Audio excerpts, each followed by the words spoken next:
रुपये.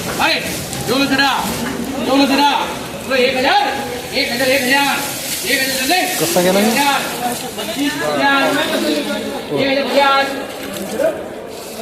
1175 रुपये प्रति क्विंटल, पावणे 1200 रुपये. आणि ही 1200 गेला ना. हा 1200 रुपये प्रति क्विंटल गेलेला आहे. मोठा आहे वक्कल. किती कोण आहे? 49 कोण आहे? तुमचा आहे का? हो. तुमचं नाव सांगू शकता? तुमचं काय नाव? दत्तात्रय रामचंद्र चोरमे. मुक्काम पोस्ट वाटलूच तालुका. हां हां. दोन तालुका. हां हां. काय किती रेट मिळाला याला? काय 11 का 12 काय झाले बा, मला काय माहिती. आता तुमचा माल आहे म्हणल्यावर 1200 रुपये म्हणलं. 1200 रुपये म्हणलं ना. आणि मला माहित नाही, मी तिथे थांबवतो जरा.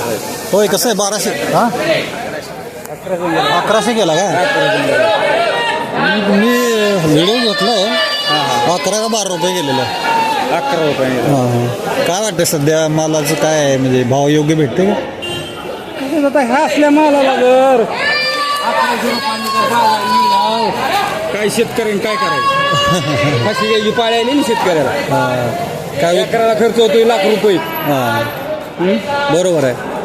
काय लागणीचं काढणीचं सगळा खर्च हाताचा. एकरात किती निघाला माल यावर्षी?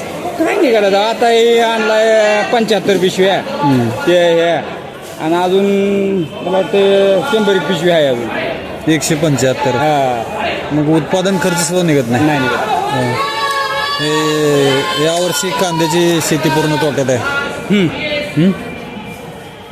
पावसाळी कांदा करता का तुम्ही? पावसाळी कांदा करतो. पावसाळी तो यंदा नाही करायचा. बरं. त्याला बेस गेली आता काय करायचं. हां हां. थोडक्यात कांद्याचं उत्पादन कमी केलं पाहिजे, कमी केलं कारण पाहिजे. सरकार एकतर निर्यात करत नाही आणि देशांतर्गत भाव पडलेले असतात.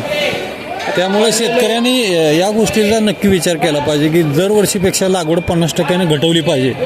कारण सरकार काय करावं लागले, निर्यात करणं आहे. देशातल्या सर्वसामान्याचा लाड पुरवण्यासाठी सध्या सरकार विचार करते कमी पैशात कांदा विकत मिळावा. कोणतं जरी शासन आलं काय जरी आलं ना, शेतकऱ्याचा वाली कुणी ना. बरोबर आहे ना. पण आपल्याला बाजारपेठेवर नियंत्रण मिळवण्यासाठी उत्पादन कमी केलं पाहिजे, कारण सरकार काहीच करत नाही. बरोबर आहे. उत्पादन आपण नेहमी समजा 2 एकर करते, एकर करावा असं शेतकऱ्यांनी म्हणजे ठरवायला पाहिजे प्रत्येकानं. शेतकऱ्याची एकजूट नाही ना.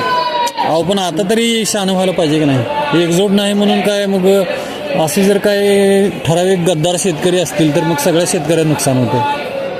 काय वाटतं तुम्हाला? सर्व शेतकऱ्याचं नुकसान आहे. हां त्याच्यामुळं जरा थोडा बदल केला पाहिजे पिकामध्ये. काय वाटते, काय आव्हान करावं शेतकऱ्याला? यावर्षी प्रत्येकाने पावसाळी कांदा हा 50% कमी लागण केली पाहिजे दरवर्षीपेक्षा. नाही तर आता का आपोआपच होणार आहे. आपोआप कमी होणार. कुणाचा खर्च निघा नाही, खुरपाणीचा खर्च निघा नाही, लागवडीचा खर्च निघा नाही. त्याच्यात नुकसान आहे, नाश आहे. तुमचं नाव काय म्हणलं? दत्तात्रय चोरमले. ओके धन्यवाद. तुम्ही 89 सोबत बातचीत केली.